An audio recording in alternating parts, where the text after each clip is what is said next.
personas que tengo de seguidores y de amigos. Buenos días para todos. Aunque normalmente yo hablo para todo el mundo, hoy no voy a hablar para todo el mundo. Hoy este mensaje casi va dirigido, así, en su totalidad, para Yordanka Batlle Moré, que es una cubana maravillosa, que yo admiro cantidad, que tiene mucho respeto por las personas, pero sobre todo tiene mucho respeto por sí misma. Que el otro día dijo algo que a mí me encantó, y es que ya ella era una persona libre. Y recuerdo incluso que cuando ella dijo eso, yo me tuve que reír, porque cuando hice mis primeras directas, hubo un fresco, porque siempre hay frescos, ¿no?, que se acercaron a mi perfil y por el privado me pusieron que ellos no creían en mí porque yo no pedía libertad para Cuba. Y yo le dije que yo no pedía cosas que ya yo tenía, porque la libertad no es un estado judicial, es un estado de la conciencia. Uno primero se siente libre y después actúa con la libertad que uno ya tiene. Y por eso yo me sentía libre de poder decir, criticar, cuestionar, plantear lo que a mí se me ocurriera. Después de ese casi discurso maravilloso que dio Yordanka y que yo disfruté cada palabra, me encuentro con que ha habido ciertas diferencias entre Yordanka y determinadas personas, pero como yo no tengo todo el tiempo que quisiera para poder revisar los detalles, lo dejé pasar por alto, porque las personas que están hablando desde Cuba o desde cualquier lugar del mundo sobre el tema Cuba, sobre lo mal que estamos viviendo, sobre el déficit de recursos, sobre las penurias que pasa el cubano y sobre todo de aquellas personas que quieren cambios que no se materializan. Todas estas personas que hablan de cambios, que hablan de vivir mejor, que cuestionan las gestiones estatales, que critican la administración, que critican las leyes, todas esas personas son altamente atacadas. Y yo pensé que Yordanka, por supuesto, iba a dejar pasar esto por alto, porque siendo una cubana que tiene un espacio fijo en redes de crítica, ya ella un poco se ha acostumbrado a que la critiquen, por supuesto. Lo que sí no me esperaba era la publicación de hoy por la mañana de Yordanka diciendo que ella prefiere elegir el anonimato. Y yo no la estoy criticando, ojo, porque cuando yo no he querido hablar, nadie me ha podido obligar.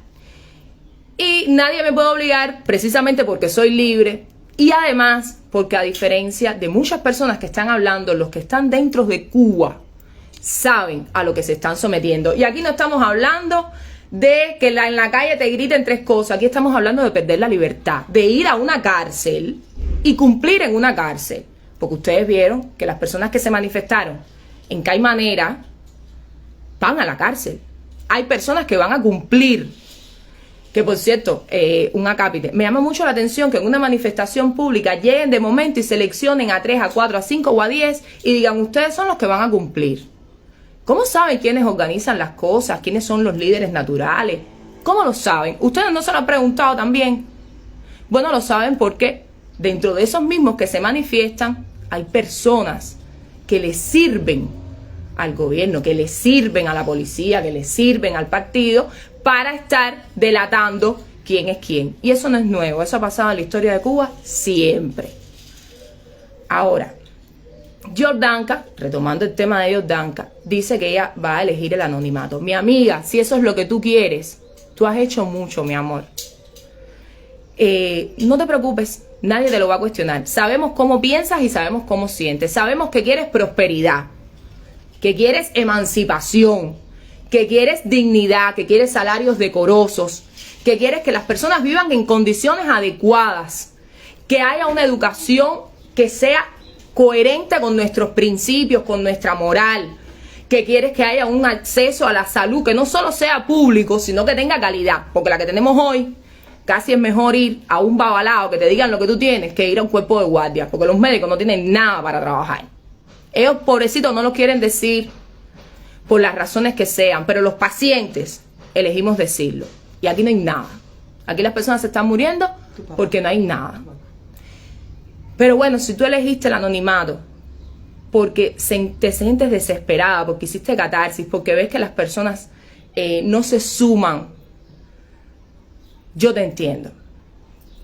Yo te entiendo. No te voy a decir que yo te apoyo, porque yo te admiro demasiado como para querer que tú te caes. Pero yo te entiendo y te respeto. Respeto tu libre decisión de decir yo no quiero hablar más o sí quiero seguir hablando. Pero como un día tú me dijiste que nosotros somos un dinamo, que una le da carga a la otra, yo no quiero dejar de darte carga. No vaya a ser que se te estén cayendo las alas del corazón porque haya personas que estén cuestionando las formas en las que tú estás haciendo las cosas. Y yo les voy a decir ahora algo a la oposición de Cuba. Yo no soy opositora. Con todo el respeto del mundo, le voy a decir algo a la oposición. Estos conflictos que se generan entre ustedes mismos hacen que el pueblo no los vea. Los hacen invisibles delante del pueblo. Porque se vuelven caudillos. Yo voy a seguir a tal persona y como está en contra de tal persona, ya yo no lo voy a escuchar su discurso, ya yo no quiero saber de él. Entonces, esa desunión es la primera causa de que en Cuba no hayan cambios reales. ¿Cómo ustedes pueden pararse y pedirle al pueblo, todos a la calle, todos juntos por la misma causa, todos en contra de ellos, pero después entran en conflictos entre ustedes mismos y se dicen cosas públicas que dejan mucho que desear? Entre ustedes se quitan el respeto. Yo soy una don nadie. Yo soy una don nadie.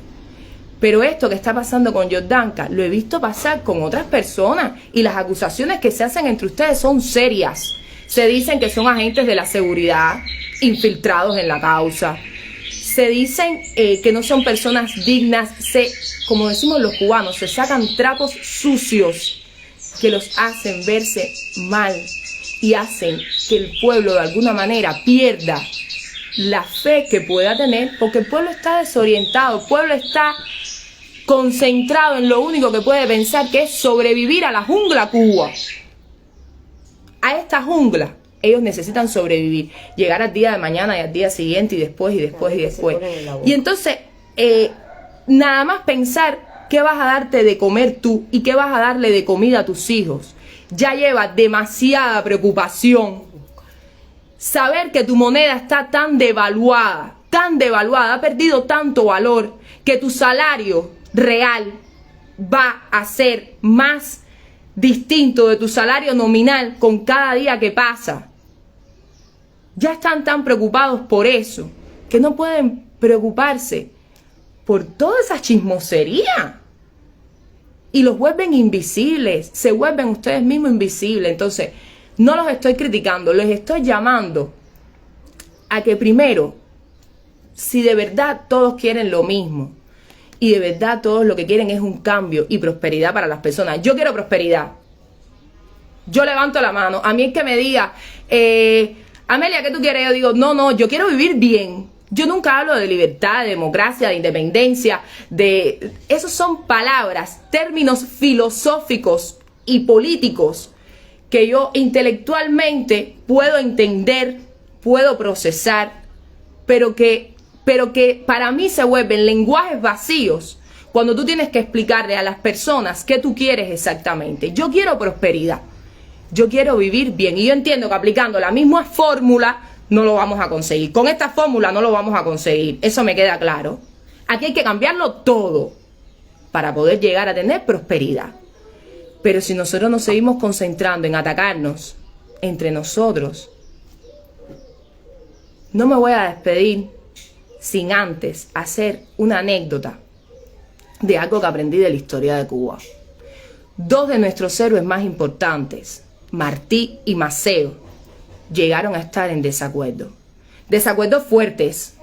Porque Maceo era un mambí de las 3 guerras de independencia. Era un hombre con una reputación dentro de las tropas cubanas que no tenía precedentes, porque Maceo había participado en la guerra de los 10 años y durante la tregua fecunda, y Maceo fue el mambí que se enfrentó a Martínez Campos para decirle que él no iba a firmar el Pacto de San Juan, porque eso que él estaba firmando era una paz que no llevaba a la independencia de España y que no iba a resolver el problema de Cuba.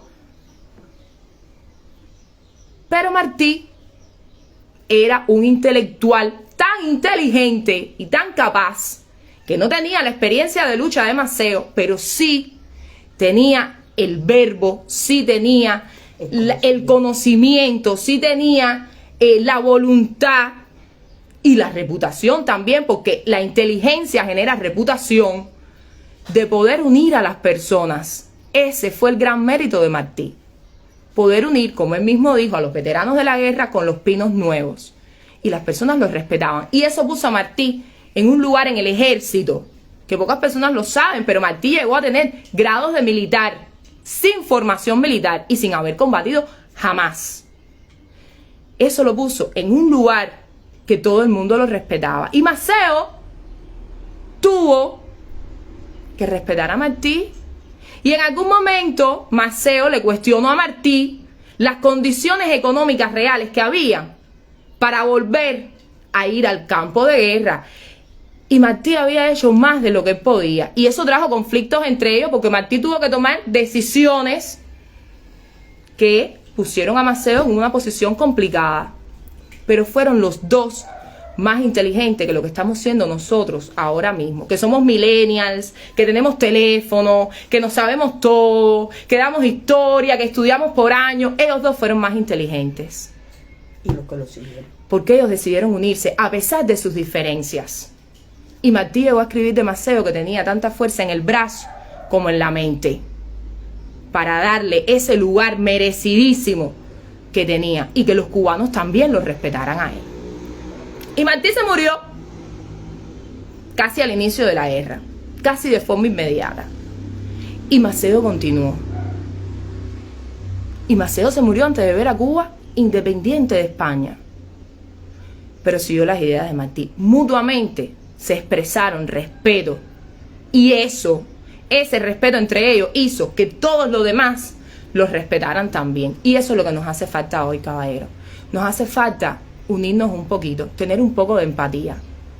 Hay que tener empatía. Yo dije en mi primera directa, en mi segunda directa, que yo me había sentido por primera vez sola y llena de gente, porque había personas de todas partes del mundo, pero sobre todo cubanos, dispuestos a defenderme. Y eso para mí marcó la diferencia. Eso hizo que yo dijera, no, este es el camino. Porque estas personas se volvieron mi familia. Y yo no quiero que Yordanka hoy se sienta sola. No seamos tan rápidos para juzgar. Vamos a tomarnos un tiempo. Porque estar dentro de Cuba y decir 4 verdades tiene la cara feísima. Jugarte la pelada. Tiene la cara feísima. Y yo no cuestiono a los que se fueron y después que se fueron empezaron a hablar. Por las causas que sean, decidieron cuidarse. Los que se vayan hoy, los que están en contra abiertamente y hoy decidan coger un avión e irse, yo también los respeto. Porque estar aquí adentro y ver que no vas a tener protección a menos que el pueblo quiera protegerte, tiene la cara fea. Tiene la cara muy fea. Lo estamos viendo todos los días. ¿Qué pasó con las personas que salieron a manifestarse el 11 de julio? ¿Dónde están? ¿Qué pasó con ellos? Ni los comentarios. De hecho, a veces yo siento vergüenza. Aprovecho que estoy a días del Día de las Madres para mandarle a esas madres un beso y decirles que fuerza, porque les va a hacer falta fuerza y paciencia para ver salir a sus hijos de las cárceles. ¿Qué pasó el otro día en Caimanera? ¿Qué está pasando? Señora, aquí no estamos hablando de que te critiquen, de que moralmente intenten destruirte. Aquí estamos hablando de perder la libertad, de que te golpeen, de dejar de poder atender a tu familia. Porque los que salen a las calles son padres, son hijos, son trabajadores. Ah, no, por perder el puesto de trabajo no, por eso no. Si total, en Cuba la gente trabaja por amor al arte. Tú haces como que trabajas y ellos hacen como que te pagan. Eso no. Pero por estar lejos de tu familia, eso sí. Más el dolor que le causamos a las personas que queremos, con la constante preocupación de que te va a pasar algo. De que cuando tú hablas te pasa algo. Señores, eso hay que respetarlo. Eso hay que respetarlo. Y cuando una persona tenga una catarsis y diga ¡guau!, también hay que respetarlo. y también hay que tratar de apoyarlo y darle carga, como a la batería de los teléfonos. Decirle, tómate un 10 que ahora me toca a mí. Tómate un 10. Ahora, Yordanka, no me voy a despedir sin decirte algo. El despertar de la conciencia nacional es un proceso paulatino. Cada persona tiene que llegar a su propia catarsis.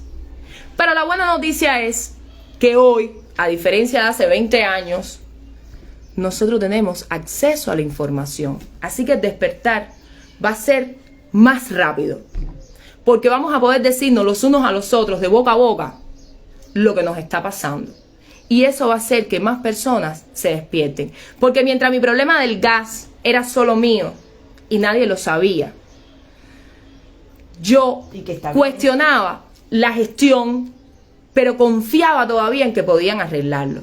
Pero cuando yo la hice pública y me di cuenta que 11.000 personas estaban pasando lo mismo que yo, y pasan lo mismo que yo. De hecho, en menos de un año la situación se agravó tanto, que se ha vuelto noticia en redes las tremendas colas que se hacen para el acceso al gas licuado.